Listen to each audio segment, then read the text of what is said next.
मैं जितने भी धर्म में जो कुछ भी कर्म होते हैं उन सब की बात कर रहा हूँ। जितने भी धर्म हैं और सभी धर्मों में जितने भी कर्म होते हैं, इंक्लूडिंग आपका सनातन धर्म की भी बात कर रहा हूँ, उन सभी धर्मों में जो कुछ भी बताया गया है वो सबको करने से आज के जीवन में जो 800 करोड़ लोग पैदा हो चुके हैं उनके जीवन में जो भसड़ मची हुई है, ठीक है, वो भसड़ को कैसे खत्म किया जाए, पर्पस यही है। धर्म का पर्पस वही है।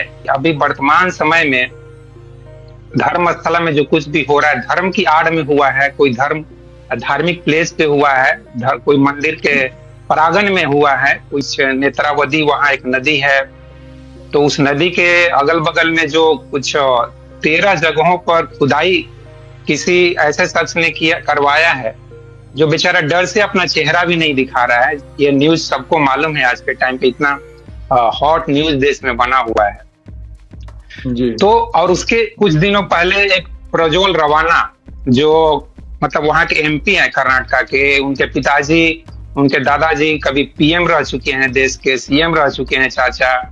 तो मैं यही कहना चाहता हूं कि हमारे देश में स्पेशली हिंदू धर्म, आपने जो भी ये नियम कानून बताए ऐसा होना चाहिए वैसा होना चाहिए, ये नहीं करना चाहिए वो नहीं करना चाहिए, बेसिकली अपने 35 जो नियम कानून बनाए वो सब यही है। तो मेरा सवाल यही है कि हिंदू धर्म में लगभग 3-4 हजार सालों से या उससे और पहले से ये सभी नियम कानून बताए गए हैं कि ये गलत है ये सही है, लेकिन फिर भी उन चीजों को आप देखेंगे आम आदमी तो मजबूरी बस चोरी कर लेता है, झूठ बोल लेता है या और भी कुछ गलत काम कर लेता है, लेकिन ये बड़े बड़े पद पर नेता जो हैं या और भी बहुत सारे लोग हैं, अधिकारी कुछ मिल जाएंगे आपको। कुछ दिनों पहले आपको याद होगा कोई वकील के घर में बहुत सारे नोटों की गड्डी मिली थी, दिल्ली की ये बात है।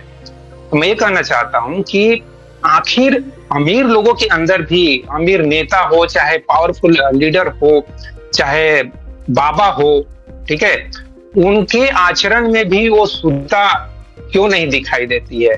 सबसे पहले मैं यही प्रश्न आपसे करूंगा। जी जी बिल्कुल ठीक है आपका प्रश्न। जैसे रावण ने माता सीता का हरण करने के लिए साधु का भेष लिया, तो ऐसे ये भेष लेके बैठे हैं, तो इनको शुद्धता का प्रमाण पत्र तो नहीं दिया किसी ने, तो जो उनका स्वभाव है उसमें वो काम करने में स्वतंत्र है। तो जो भेष कुछ और ले रखा है, अंदर कुछ और बैठा है। अब मैं आपसे एक काउंटर क्वेश्चन करता हूं कि कोल्ड ड्रिंक पीनी चाहिए या नहीं पीनी चाहिए? आप इसको बताइए कि कोल्ड ड्रिंक जो होती है वो पीनी चाहिए नहीं पीनी चाहिए? कोल्ड ड्रिंक नहीं पीनी चाहिए। अच्छा, मतलब नींबू पानी पीने से नुकसान होगा क्या?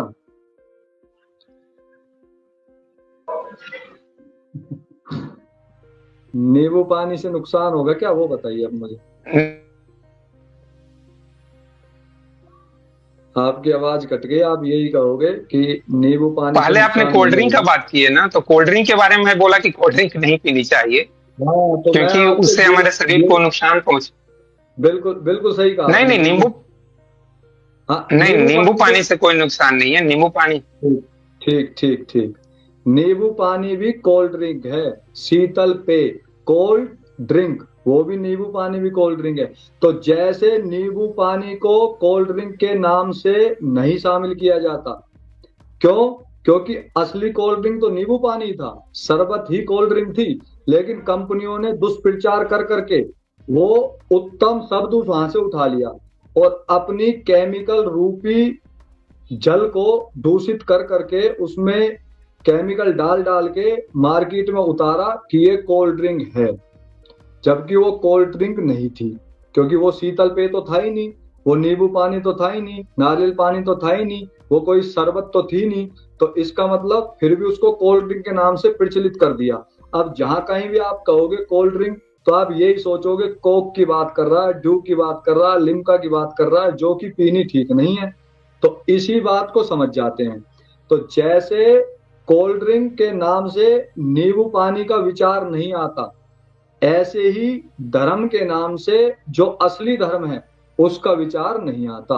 अब वो धर्म का नाम लेकर के अगर दूसरी बातों को बोलते हैं, अगर वो धर्म का नाम लेके दूसरा कर्म करते हैं तो उसमें समझने वाले की गलती है।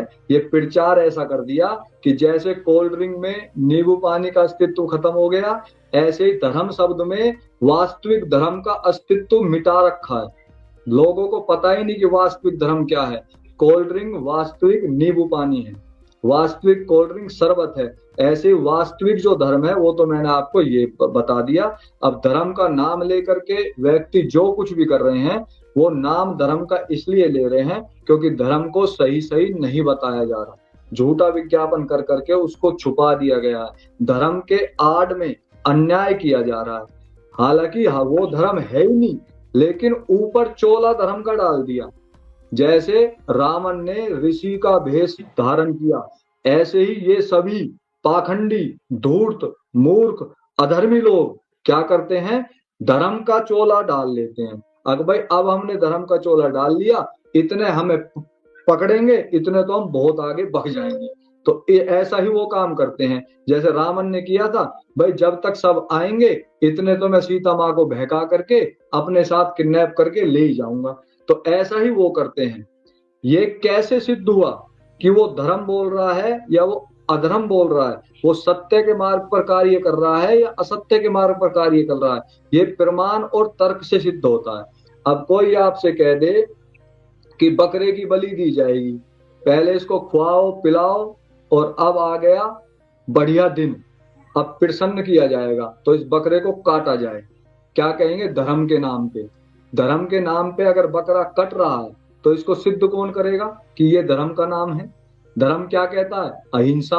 अहिंसा का क्या अर्थ है, निर्दोष की हत्या ना करना। अब बकरे का दोष बताओ, बकरे ने किसके घर चोरी की, बकरे ने किसकी हत्या की, बकरे ने किस साजिश के तहत कौन सा बैंक लूटा, कुछ तो बताओ। बकरे का क्राइम तो सिद्ध करो।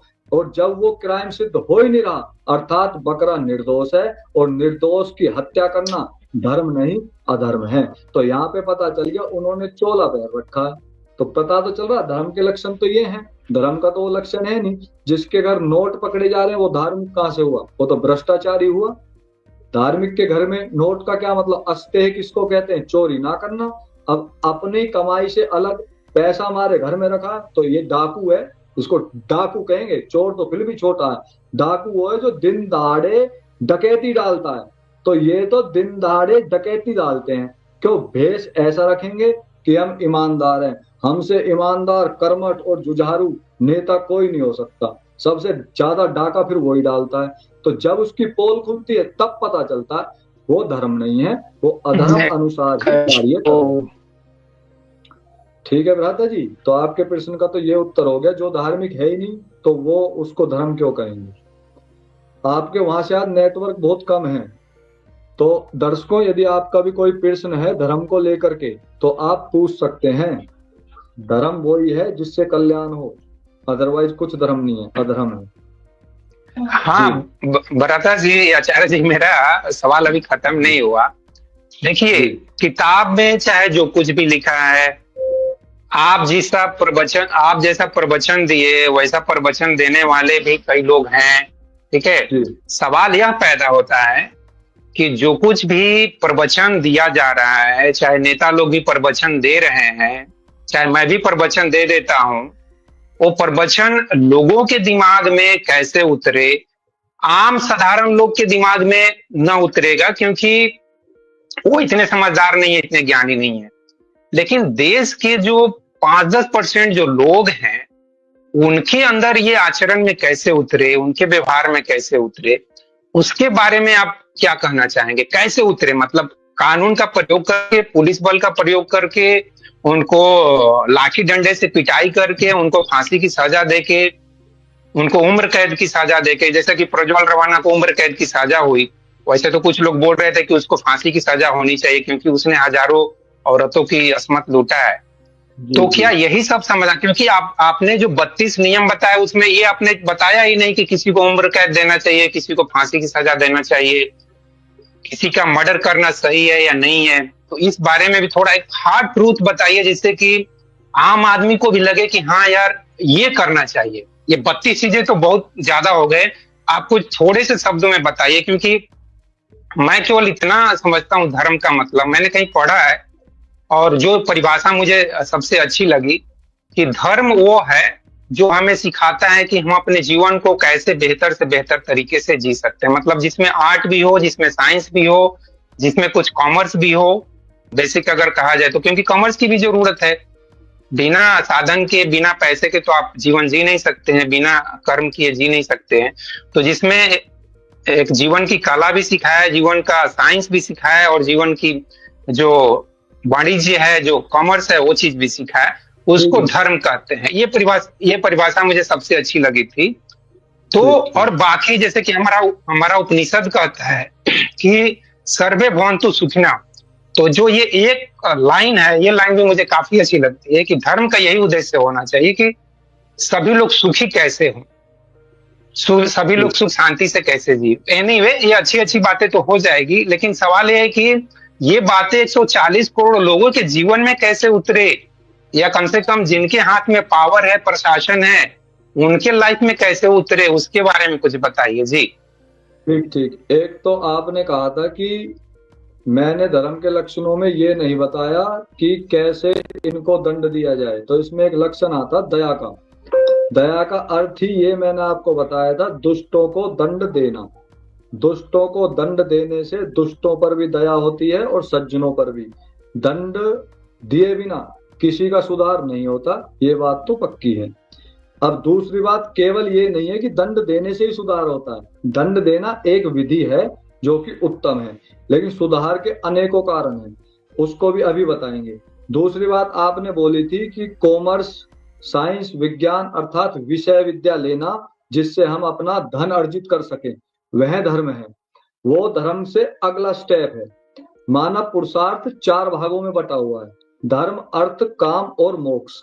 तो जो धर्म अनुसार अर्थ कमाएगा वो ही अर्थ उत्तम है। तो ये नहीं कहा गया कि आप किसी विषय की विद्या प्राप्त मत करो, धर्म को जानकर फिर आगे के सारे काम करने हैं।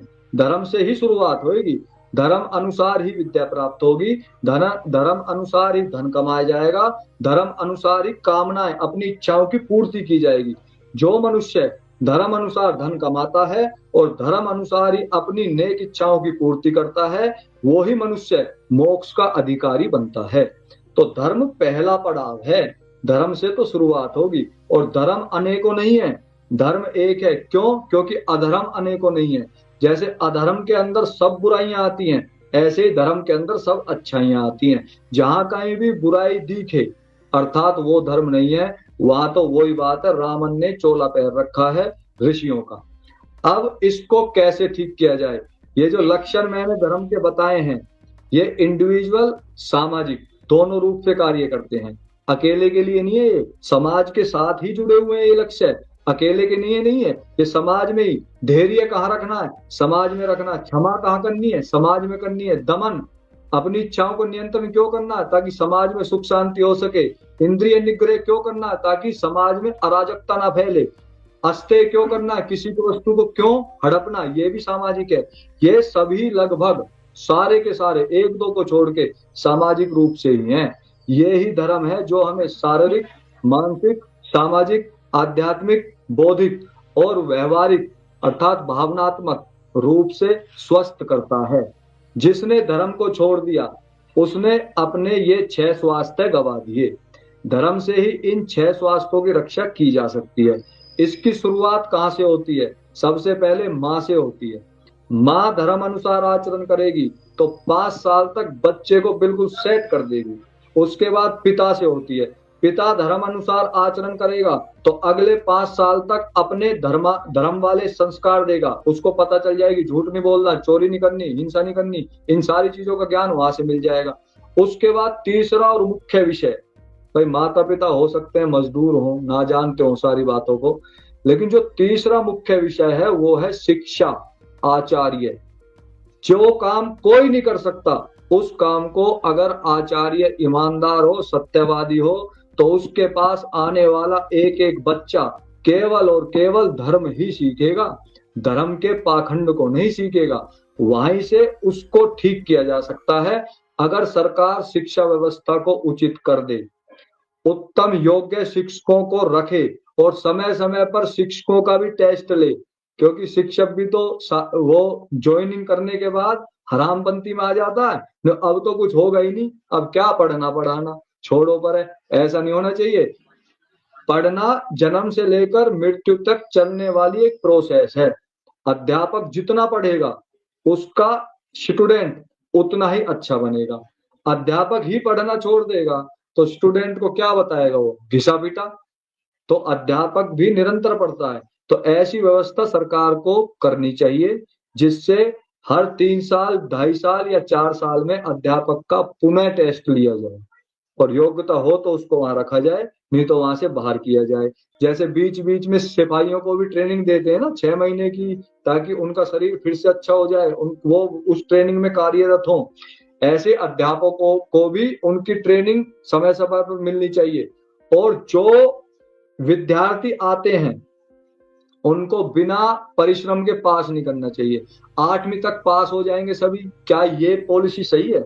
जब आप उसको 5 साल माता से कुछ नहीं सीखा, 5 साल पिता से कुछ नहीं सीखा, 8वीं तक आचार्य ने नहीं पढ़ाया, बिना बात उसको पास करते रहे।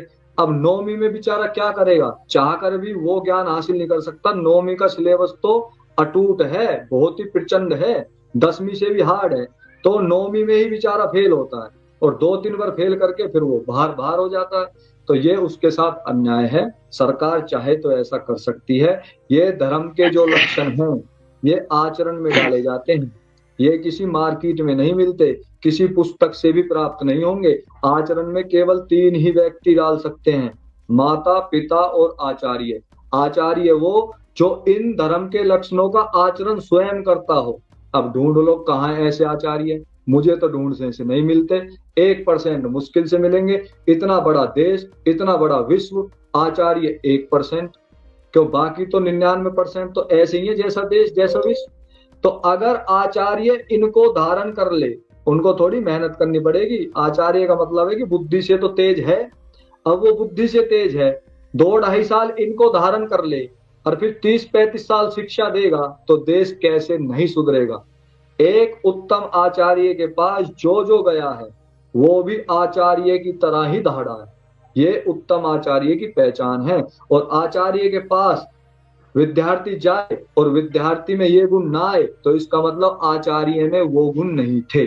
वो आचार्य भी रावण की तरह साधु का भेष धारण करके उस कक्षा में बैठा है जो विद्यार्थियों को पढ़ा रहा है। ये बहुत गलत है और विद्यार्थियों के साथ अन्याय है। माँ की क्या कंडीशन है नहीं पता कर सकते, पिता की क्या कंडीशन है, मजदूर है कोई बात नहीं, नहीं पता कर सकते, लेकिन आचार्य तो परीक्षाओं से परख करके बना है ना। आचार्य तो अपने आप नहीं बना ना, मजबूरी में तो आचार्य कोई नहीं बनता, विद्वता से बनता है। और आचार्य के पास जब वो बच्चा 15-20 साल रहता है तब भी उसमें ये लक्षण नहीं आते। इसका क्या कारण है? आचार्य में ये लक्षण नहीं है, तभी वो लक्षण नहीं आ रहे। तो शुरुआत शिक्षा व्यवस्था से होगी, उसके बाद जब शिक्षा व्यवस्था ठीक हो जाएगी तब दंड का प्रावधान कठिन होना चाहिए। अब शिक्षा व्यवस्था ठीक नहीं है तो दंड भी कठिन नहीं दे सकते, क्यों? उसको बताया तो था ही नहीं कि धर्म क्या होता है। अब वो पाखंड को ही धर्म माने बैठा है, फिर उस पर गुस्सा होते हैं, फिर उसको मारते हैं। तो ये बात भी सही नहीं है, उसको दंड इतना नहीं दिया जा सकता। पाखंड के नाम से केवल और केवल धंधा ही हो रहा है, उसको धर्म नहीं कह सकते। मैं जहां भी जाऊंगा वहां मुझे पाखंड दिखता है, धर्म तो केवल मुझे वहां दिखता है जहां खुशहाली है, प्रसन्नता है, आपस में प्रेम है, जो एक दूसरे को घृणा भाव से नहीं देखता, जहां ऊंच नीच का भेदभाव नहीं होता, जहां कर्म के आधार पर घृणा नहीं की जाती, जहां भोजन के लिए झगड़ा ना किया जाता हो, जहां एक दूसरे की मदद के लिए दोनों एक साथ हाथ बढ़ाते हो, वहां धर्म के लक्षण दिखाई देंगे। अदरवाइज कहीं भी नहीं है। तो हमारी सरकार चाहे तो कर सकती है, इसमें कोई बड़ी बात थोड़ी है।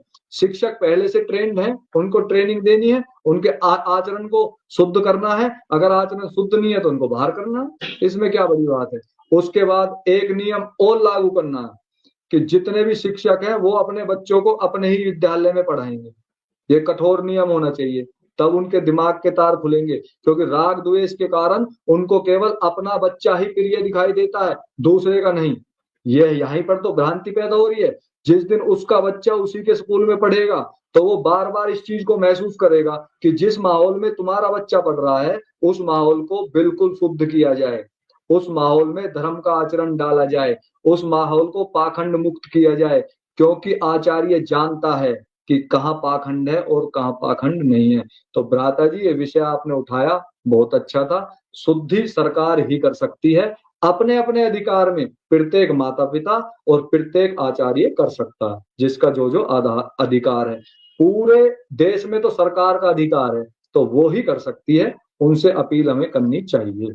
जब वो वोट मांगने आते हैं तो उनको बोलना चाहिए कि आप में धर्म के कौन कौन से लक्षण हैं, उनको भी पता होनी चाहिए। वो खुद ही झूठ बोल के वोट मांगते हैं। आपके रोड बनवा देंगे, रोड बनवा दिया, 2 महीने बाद वो रोड उखड़ गया, फिर उससे कहा जी ये क्या किया, क्योंकि ये तो हमने बस उसी टाइम के लिए किया था, आपसे बोला तो हो गया, अब हमसे मत कहो। अब किससे कहें?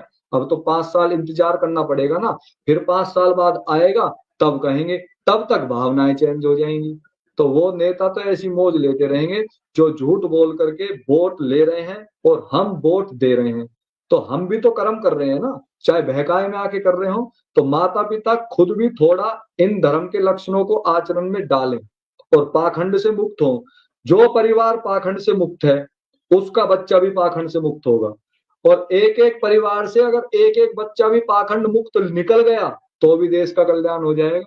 एक धर्म के अनुसार चलने वाला व्यक्ति अपने ओरे से बहुत लंबे क्षेत्र तक धर्म को फैलाता है। अकेले थे महात्मा बुद्ध, उन्होंने कुछ ऐसा काम नहीं किया कि उन्होंने बहुत कुछ किया हो, लेकिन बहुत कुछ किया।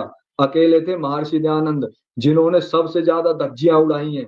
उन्होंने ही तो बताया है कि ये हिंदू मुस्लिम सिख ईसाई बौद्ध जैन फारसी अकड़म ढकड़म बकड़म ये धर्म नहीं है। उन्होंने ही तो बताया धर्म क्या है। धर्म किसी को नाम थोड़ी देना है, धर्म के आगे भी कुछ नहीं जुड़ सकता, धर्म के पीछे भी कुछ नहीं जुड़ सकता। धर्म स्वाभाविक रूप से धर्म है, वो धारण करने का गुण है, गुण का नाम धर्म है। धर्म कोई पंथ मजहब या कोई रास्ता नहीं है कि जिस पर जाकर के जो मर्जी रोटियां सेके, उसको धर्म नहीं है। धर्म तो अंदर की शांति का नाम है, जो नाम मात्र से ही प्रसन्नता ला दे, उसका नाम धर्म है। तो धर्म के अंदर तो सब समाहित है। धर्म की उत्पत्ति थोड़ी होती है, जिसकी उत्पत्ति होती है उसका अंत होगा। धर्म की कोई उत्पत्ति नहीं है, वो स्वाभाविक है, प्रत्येक आत्मा के साथ जुड़ा हुआ है, आत्मा ही उसको धारण करेगी, अन्य कोई नहीं। जड़ वस्तु तो अपने अपने एक एक गुण को धारण करती है, कोई 2 को कर लेगी, 3 को कर लेगी, लेकिन उनमें चेतनता नहीं है। आत्मा चेतन है, वो ही इन गुणों को धारण कर सकता है, अन्य कोई नहीं। तो इन गुणों को जितना जितना धारण करोगे उतना उतना राष्ट्र में, विश्व में शांति बढ़ेगी, और ये इन गुणों से जितना जितना दूर जाओगे उतनी उतनी अशांति बढ़ेगी। तो जहां दंगा हो रहा है वहां धर्म नहीं है, जहां लूट हो रही है वहां धर्म नहीं है, जहां धर्म के नाम की डिबेट हो रही है वहां भी धर्म नहीं है, क्योंकि धर्म डिबेट कराता ही नहीं।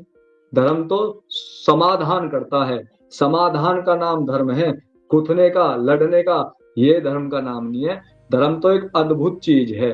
जैसे मैंने आपको बता दिया कोल्ड ड्रिंक से अपनी शिकंजी बदनाम हो गई, ऐसे ही इन पाखंडियों से जो है मानवता बदनाम हो गई। मानवता ही धर्म है, मानव के लक्षण ही धर्म के लक्षण हैं।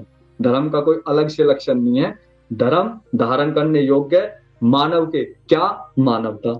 मानव मानवता अर्थात वो भावनाएं जो उसको मानव मनुष्य बनाएंगी, जो उसको परोपकारी बनाएंगी, दयालु बनाएंगी, शांति प्रियक बनाएंगी, जो अपने स्वभाव से भी प्रसन्न हो और जिसको देखकर दूसरा भी प्रसन्न हो, अर्थात वो व्यक्ति धार्मिक है। जो ना खुद प्रसन्न है और ना दूसरा उसको देखकर प्रसन्न हो रहा है, अर्थात उसके आसपास भी धर्म नहीं है। तो भ्राता जी, ये अपील हम कर सकते हैं, हम क्या सभी कर सकते हैं, अपने अपने क्षेत्रीय नेताओं से भी कर सकते हैं कि धर्म की सही सही जानकारी दी जाए। अगर वो धंधा बंद करना चाहे तो, लेकिन वोट बैंक का जो लालच है उसको आप बहुत अच्छे से जानते हैं। वो धर्म के नाम से ही रोटियां सेकते हैं। अगर वो पंथ मजहब के नाम से रोटियां सेकेंगे तो भी उनकी दाल नहीं गलेगी। वो कहेंगे कि हमारा धर्म है, बाकी अधर्म है। ये भ्रांति सबसे बड़ी है। जबकि सारे ही जो अलग कार्य करते हैं, जो अन्याय करते हैं, वो अधर्म है, और जो न्याय करता है वो धर्म है। वो कहीं भी हो, उससे क्या दिक्कत है? किसी पंथ में भी हो सकता है, मजहब में भी हो सकता है, आचरण में भी हो सकता है, किसी के कहने में भी हो सकता है। तो जो जो उसमें आचरण करने योग्य है वो बात धर्म है, और जो जो त्यागने योग्य है वो बात अधर्म है, चाहे वो किसी भी आसमानी किताब में ही क्यों ना लिखा हो। मुद्दा ये नहीं है, प्रमाण और तर्क से ही सिद्ध होगा क्या धारण करना है, क्या धारण नहीं करना। एक शब्द में कहेंगे तो धर्म वह है जिसके धारण करने से पूरा प्राणी मात्र प्रसन्न होता है और मनुष्य को मोक्ष मिलता है, उसका नाम धर्म है। यदि इसमें रत्ती भर भी कोई परिवर्तन आता है तो वो अधर्म है। एक प्राणी भी सुखी नहीं रहता, अर्थात कहीं ना कहीं कमी रह गई है, आचरण दूषित है, भीतर कोई ना कोई ऐब है जिसके कारण उस प्राणी को कष्ट पहुंचा है। तो प्राणी मात्र के कल्याण के लिए किया गया आचरण वो धर्म है, इससे अलग सब अधर्म है। तो अपील करेंगे, आप भी करना, मैं भी प्रयास करूंगा। अगली कोई बात है तो बताइए। आप आप बहुत अच्छा एक तरह से मतलब लोगों के लिए बहुत अच्छी अच्छी बातें बताते हैं, लेकिन आप भी सच्चाई जानते हैं कि आज के जी टाइम पे लोगों का धर्म क्या है? पैसा, पावर, ठीक है, नेम फेम प्रेस्टीज और वासना। लोगों के आचरण में यही उतर गया है, लोगों के दिमाग में यही उतर गया है। अब लोगों के दिमाग में ये जो बैठ गया है कि यही सब करना, ज्यादा जी ज्यादा पैसा, ज्यादा ज्यादा पावर, ज्यादा ज्यादा प्रॉपर्टी, ठीक है, ज्यादा ज्यादा रिलेशनशिप, अनअफेयर, लव अफेयर, जो भी हो, लिव इन रिलेशनशिप, तो यही सब लोगों के आचरण में घुस गया है। मेरा सवाल फिर से वही हो कि हम इतने दिनों से, इतने वर्षों से इतनी अच्छी अच्छी बातें, नॉट ओनली हिंदू धर्म, कुरान भी बहुत अच्छी अच्छी बातें किया है अपने कुरान में, पैगंबर हम्म, मोहम्मद किए हैं, उधर बाइबल में भी अच्छी अच्छी बातें की गई है, उधर गुरु नानक जी की भी जो पुस्तक है उसमें भी अच्छी अच्छी, वो उनके 10 गुरु मिलके उन्होंने भी अच्छी अच्छी बातें की है। घूम फिर के बात वही आती है कि आखिर लोगों के आचरण में वो चीज दिखाई क्यों नहीं देता, वो उतरता क्यों नहीं है? कुछ तो कमी है धर्म में, या धार्मिक पुस्तकों में, या धर्म गुरुओं में कुछ तो खामी है, उस खामी को बताइए। जैसे कि एक ठीक। चीज मेरा ध्यान जाता है कि धर्म या अध्यात्म खासकर ध्यान की बात करता है। इसके बारे में देखिए, ओशो ने भी बहुत बातें की है, गौतम बुद्ध ने भी बातें की है, श्री कृष्ण ने भी बातें की है, और मैं भी इस चीज को अनुभव किया हूं कि व्यक्ति अगर अंदर से थोड़ा शांत बैठे, थोड़े अपने मन में जो कुछ भी चल रहा है, पैसा, पावर, प्रॉपर्टी, सेक्स, ये सब की जो बातें चल रहा है, उनको अगर वो अवलोकन करे, थोड़ा चुपचाप से बैठ के देखे कि उसके दिमाग में क्या चल रहा है, तो धीरे धीरे मन में वो जो कुछ भी चलता है वो शांत होता है। और फिर उसके अंदर जो गलत प्रवृत्ति होती है, वो प्रवृत्ति धीरे धीरे शांत होते जाती है। मतलब उसको फिर गलत करने की इच्छा ही नहीं होती है, चाहे वो किसी के साथ गलत व्यवहार हो, चाहे हिंसक व्यवहार हो, पैसे के लिए झूठ बोलना हो, ये सब प्रवृत्ति जो है, वृत्ति जो है, ये जो वासना है, वो धीरे धीरे शिथिल होता है, तिरोहित होता है, शांत होता है। तो आपका ये ऐसा कुछ ऑब्जर्वेशन है क्या? इसके बारे में क्या कहेंगे जी? जी, आपने कहा कि हिंदू धर्म, हाला तो इनको धर्म कहना बंद करो, क्योंकि जब हम ही धर्म कहेंगे तो फिर हम भी भ्रांति में फंस गए। तो हिंदू को हिंदू कहो, मुस्लिम को मुस्लिम कहो। जो हिंदू संप्रदाय है इसमें जितने भी पुराण हैं आप उनको पढ़ोगे तो उनमें निखालिस कवाड़ा भरा, पाखंड भरा है, जिसके कारण धर्म से वंचित होकर के अधर्म का कार्य किया जा रहा है। तो वहां पर वो गड़बड़ी होगी। और रही बात आपने कही कुरान की, तो कुरान में भी इतनी भसड़ भर रखी है जिसको आप पढ़ोगे तो आपको भी पता चल जाएगा। तो एक पुस्तक में दोनों बातें आपको मिलेंगी। अच्छी बातें तो आपको दूर दूर से लोग बताते रहेंगे, लेकिन जो चीजें उनमें गड़बड़ी हैं उनका प्रचार नहीं करते, वो आंतरिक रूप से घृणा के रूप में कार्य कराते हैं। तो गड़बड़ी हर जगह है। वो गड़बड़ी इसलिए है क्योंकि ये जिसने भी तैयार किए हैं उनमें गड़बड़ी थी। तो जब वो पूरे ही पूर्ण रूप से शुद्ध नहीं थे तो उनके द्वारा तैयार की गई पुस्तकें शुद्ध कैसे हो जाएंगी? और गड़बड़ी है, प्रमाणित है, सब जानते हैं। सब जानते हैं फिर भी नहीं बोलते, इसका मतलब एक दूसरे से डरते हैं, वो भी सत्य का आचरण नहीं करते। पुराने टोटली फर्जी आचरण पर सिद्धांतिक हैं, उनमें कोई भी आचरण ऐसा आपको देखने को नहीं मिलेगा जिससे ये कह दें कि कुरान अपने आप में शुद्ध और पवित्र है। ऐसे ही कुरान को जान लो, कुरान में भी इतनी भ्रांतियां पड़ी हैं जिसको देख करके क्लियर पता चलता है कि ये भी किसी ने या तो नशे में काम कर दिया है, या ऐसी भगते भगते काम कर दिया है, या फिर बाद में मिलावट की गई है। इतना इतिहास हम भी नहीं जानते, लेकिन जो प्रेजेंट में हमें कुरान और कुरान दिख रही है, इन दोनों में भयंकर गड़बड़ी है। और बाइबल में तो इतनी गड़बड़ी है, इतनी गड़बड़ी है कि व्यक्ति भी शर्मा जाए। तो आप किसकी ओर जाओगे, कहाँ जाओगे? यही तो भ्रांति है कि लोगों को ये कह दिया कि तेरी पुस्तक ये, मेरी पुस्तक ये, इसकी पुस्तक ये। ऐसे थोड़ी होता है, पुस्तकों का डिवाइडेशन नहीं होता, पुस्तकों को बांटा नहीं जा सकता। प्रत्येक पुस्तक हर एक की है, उसमें जो जो उत्तम है वो धारण करना धर्म है, और जो जो अनुत्तम है उसका छोड़ना धर्म है, और जो छोड़ने योग्य है उसको ना छोड़े वो अधर्म है। तो पुस्तक धर्म नहीं होती, पुस्तक में धर्म और अधर्म दोनों होते हैं। धारण क्या करना है वो विवेक से पता चलेगा। लेकिन एक पुस्तक ऐसी है जिसको मैं चैलेंज के साथ सामने रखता हूं, जो ये सिद्ध कर दे कि इसमें अधर्म कहीं दिखाई देता है, वो है एकमात्र वेद। जितना जितना वेद को पढ़ा, जितना जितना वेद को जाना, वहां केवल और केवल धर्म की ही बात दिखाई देती है। अधर्म का सर्वथा त्याग करने के लिए पूर्ण एकदम से शक्ति के साथ निर्देश दिया जाता है। मांस मत खा, शराब मत पी, व्यभिचार मत कर, स्पष्ट कहा जाता है। तो ऐसी पुस्तकें और आप हमें दिखाओ कहाँ कहते हैं? पुराण में व्यभिचार भरा पड़ा है, कोई किसी के साथ रास ललिया कर रहा है, कोई किसी के साथ कर रहा है। किसी भी पुराण को उठा लो, कहीं ना कहीं आपको पाखंड दिखाई दे ही जाएगा। उसी पाखंड के तहत ये उसको धर्म मान लेते हैं। क्यों? पीछे से कहते आ रहे हैं कि चलो चलो चलो। और कुरान की तो कहनी क्या, कुरान तो पूरी पढ़ी ही नहीं गई। कुरान में तो ऐसी ऐसी भ्रांतियां हैं कि व्यक्ति अपने घर में बातचीत नहीं कर सकता, इतना भिचंड फैला रखा है। जितनी बेइज्जती महिलाओं की कुरान ने कर रखी है, इतनी तो कोई राक्षस भी नहीं करता। आप कह रहे हो कि कुरान में भी बहुत अच्छी अच्छी बातें लिखी हैं, इसका मतलब आपने पढ़ा नहीं है। जिसने आपको बताया है उसकी बात आपने कही है। मैं प्रमाण से सिद्ध कर सकता हूं इन चीजों को, और जिसको करवानी हो वो बातचीत कर ले। यहाँ पर विषय धर्म का है, अन्य का नहीं। जी भ्राता जी।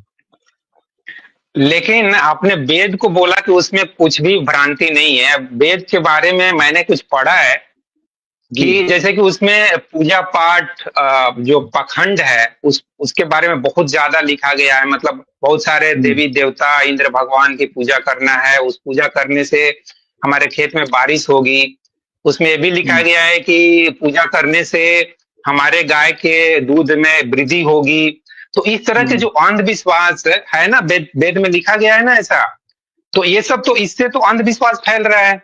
और ऐसा कौन सा देवता है जिसको पूजा करने से हमारे खेत में बारिश हो जाएगी, हमारे दुश्मन के खेत में बारिश नहीं होगी, हमारी गाय की दूध बढ़ जाएगी, दूसरे की गाय की दूध कम हो जाएगी। तो ये सब तो कितना दुश्मनी फैलाया गया है समाज में, देश में। तो आप कैसे बोल सकते हैं कि वेद के ऊपर कोई सवाल नहीं उठा सकता? मैं तो सवाल उठा रहा हूँ वेद के बारे में। बिल्कुल बोलते हैं ना, आपने वेद नहीं पढ़े, आपको जो कहा आपने वो बताया। मैंने वेद पढ़ा, वेद में सब मैं तो वेद में लिखा है या नहीं? जी अरे इसी बात को तो बता रहा हूं, आपको जो लिखा है वो नहीं बताया गया। इंद्र, इंद्र बोलते हैं, इंद्र ईश्वर का नाम है क्योंकि वो इंद्रियों से कार्य करवाता है। इंद्र बिजली का नाम है, जो इंद्र है वो बिजली भी होती है। और इंद्र एक जड़ी का भी नाम है जिसको इंद्रायण कहते हैं, जो सांप के जहर को नष्ट करती है।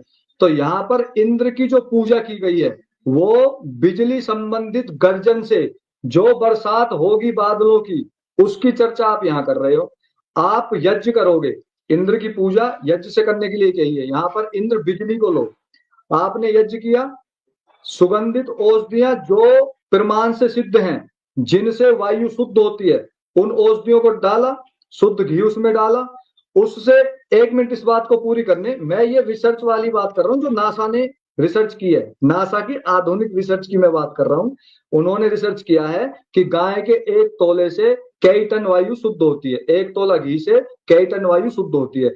वो वायु शुद्ध हो करके वो गुणकारी औषधियों के साथ मिल करके जब ऊपर जाता है तो तो बादलों में पानी को शुद्ध करता है।